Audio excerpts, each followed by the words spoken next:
Robert Compton. I'm from the BIA Northwest Region Rangeland Management Specialist here in Portland, Oregon. I appreciate the opportunity to share a brief summary, an overview of some of the BIA trust responsibilities as well as our funding sources. The BIA, or Bureau of Indian Affairs, established back in March 11th, 1824 as part of the War Department. Just last year, the BIA celebrated its 200th anniversary last year as the oldest bureau in the Department of Interior. The BIA has navigated a complex and enduring history in federal relations with tribes, and only in the last 50 years, enabling tribal members to advocate for policies that promote that tribal governance and self-determination. Our trust responsibility for the BIA is the federal Indian trust responsibility is also a legally enforceable fiduciary obligation on the part of the United States to protect tribal treaty rights, land, assets, and resources, as well as a duty to carry out the mandates for federal law and respect to tribal folks. Here's a quick brief look at the BIA and its operation in the states. There are currently 574 federal recognized tribes here, with approximately about 56 million acres are deemed as tribal lands. Here in the states consist of about 12 BIA regions. As we focus on the Northwest region, the BIA is dedicated to supporting federal recognized tribes across 14 BIA agencies, encompassing about 45 tribes in Washington, Oregon, Idaho, and western part of Montana, and the southern tip of Alaska, which includes 7 tribes considered agriculture and rangelands out of the 45, which are Colville, Flathead, Fort Hall, Spokane, Umatilla, Warm Springs, and Yakima.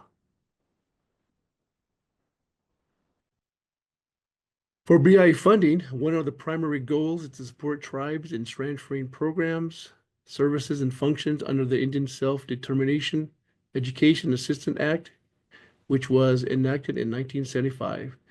The act has enabled federal recognized tribes to choose between receiving direct services from the BIA or operating under the ISDA agreement, such as Title I, which is the public law 93-638, which is the contract, or a Title IV, which is the Office of Self-Governance, OSG, compact agreement. So we have a contract and a compact. So sometimes those terminologies kind of get confusing for us as well as down on the tribal level. So it's always good to know which agreement you're working underneath. In the Northwest, out of the 45 tribes, there's approximately a 50-50 split regarding the services provided, with only one BIA range program available at this time, and that's over in the Yakima folks. Based upon the annual funding agreement and AFA, tribes are allocated tribal priority allocations, which is called the TPA funds that they receive each year.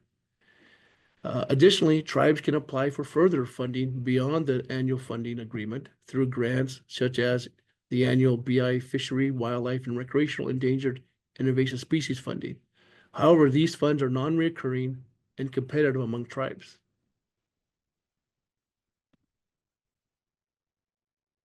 There are many branches of the BIA, which is the Land Titles and Record Office, the LTRO, which can be contracted or compacted or continue to be managed by the BIA, whatever the tribe determines.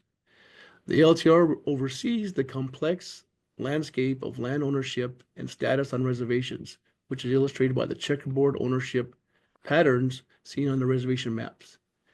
This complexity impacts boundaries and the distribution of funds to ownership, also in ensuring that no projects inadvertently trespass, highlighting only a few of these challenges that we face. For example, under the General Allotment Act of 1887, tribal lands were divided and allotted to individual tribal members. And upon the passing of the original Indian landowner, as you can see on this little diagram here, their heirs inherit equal undivided owner interest in the allotment as land passes through successive generations, as you can see, as it goes down further and further. The number of owners of undivided interest in the land grew exponentially, leading to the highly fractional land that we see today. So added more to the complexity of our responsibility to make sure we manage and provide trust services to the tribal membership. Another service provided is the branch of agriculture and rangeland development, which can also be contracted or compacted to the tribes. And with the following federal regulations overseeing these programs, such as the 25 CFR 162, which oversees the realty program and their functions, and the 25 CFR 166, which oversees the range program, and the American Indian Agricultural Resource Management Act. This supports us in the collaboration with many tribes to develop their own agricultural resource management plan and enabling them to manage their resources using their best management practices that they see fit. Underneath this program also, some of the other services include range inventory, monitoring, range improvement projects that we work with NRCS, grazing permits, ag extension, and noxious weeds. At one time, under the BIA noxious weed eradication, the noxious weed funds were part of the funding provided to tribes through their contracts or compacts for management and control efforts. However, these funds have shifted to being non-reoccurring and competitive among tribes now. As with all programs, there are federal regulations that must be followed, such as the American Indian Agricultural Resource Management Act and the Federal Noxious Weed Act, just to name a few. The primary function of these initiatives are to protect, trust lands, resources, and improve rangeland health.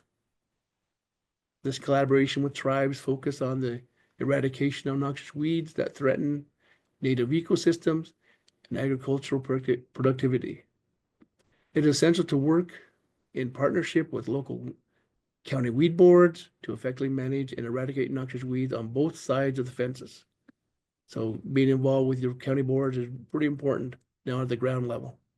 Additionally, working with your ag extension services to promote education and outreach, including workshops and information material aimed at raising awareness and providing best practices for effective weed management. Working with your team like Joey and those guys, providing educational material for the tribal membership. Here was the 2025 BIA Fisheries, Wildlife, and Recreational Funding Request for proposal that was sent out to the tribes on October 30th of last year. It was due for submission to the region by January 31st. The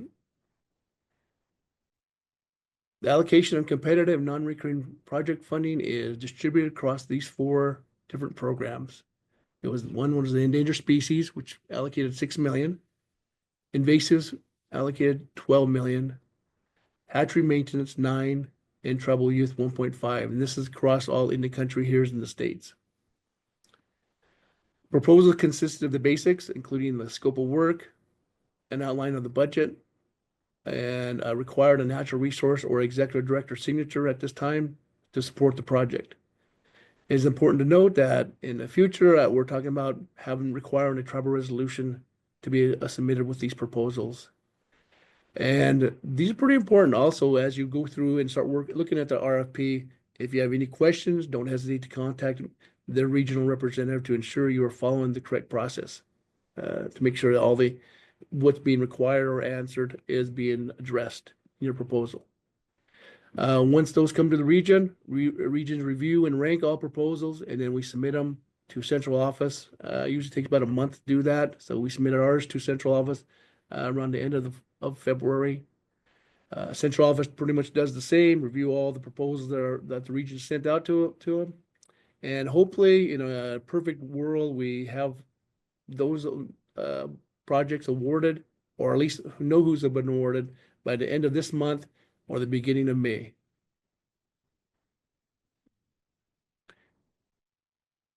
So last year, we supported the following. So as you look here, the invasive species projects.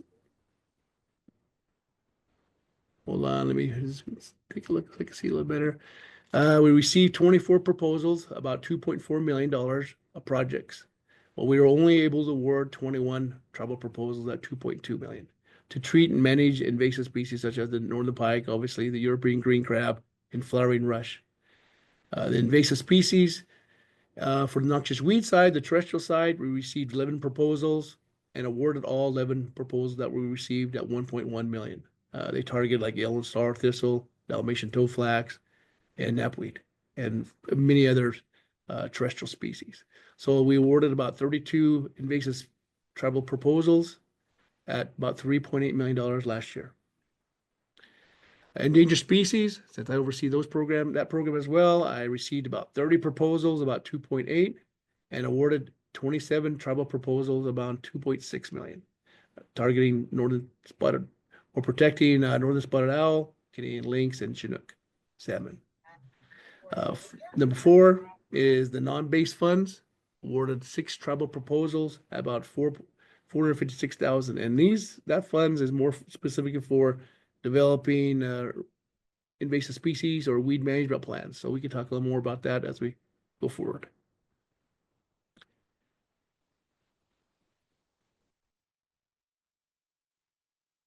FY 2025 BI funding.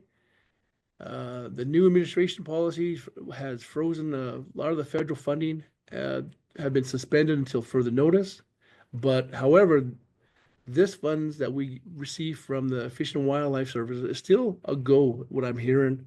I think they're still waiting for OMB, Office of Management Budget, to kind of review it and making sure that all the proposals are looking good and that the funding is approved. So they're looking at maybe end of mid-April to end of this month that we should know who got funded or not. And once that happens, I usually generate an award letter, send it out to the tribes that sent proposals and who we awarded. So this year we received 28 tribal proposals, about 3.3 million, to target pretty much the same species that we prioritize here in the region: northern pike, European green crab.